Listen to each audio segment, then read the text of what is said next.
kibazo mufite ko mwateraniye aha ngaha nk'abaturage musa nkaho mufite ikibazo. Ibibazo rwose birahari.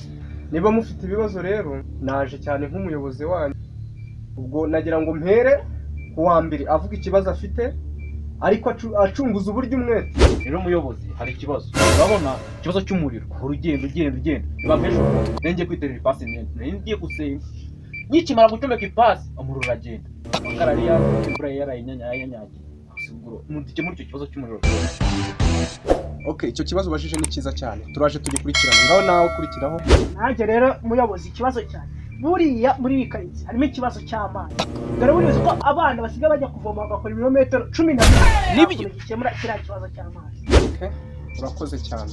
Ikibazo n'umuriro n'amazi ni ibintu bigendana, nawe turacyitaho. Surprise motherfucker. Murakoze bwana muyobozi. Rero ikibazo dufite ni ikibazo ubushomeri mu rubyiruko. Nk'ubu ubushomeri batwishe kandi cyari kibabaje, hari abakire bari baryamanye amafaranga. Ariko muyo wibagije ko turi abuzukuru ba Adamu na Eva. No muri Bibiliya byanditsemo, nawe abihakana rwose.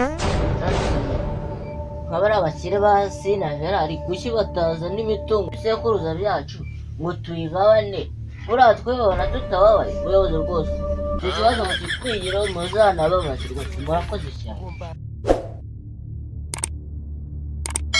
Nizere yuko ibibazo mwabajije mubonye ibisubizo kandi bibanogeye mwese, uretse uyu nguyu ushobora kuba afite ikibazo cy'uburwayi bwo mu mutwe, wabajije ibibazo bidafatika bitabonerwa n'igisubizo. We kuzamura urutoki ufite icyo kibazo.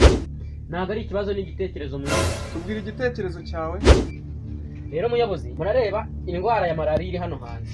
Yewe naragiye vumbura ukuntu twayirinda, kandi uko kuntu twayirinda yewe narabigerageje ndabikora kandi mbona ari byo byavamo koko. Buri muturage nazajya ajya kuryama, ajya afungura inzugi n'amadirishya, imibu yose yinjira ijye mu nzu, ahite ayifungirana ajye kwirarira hanze.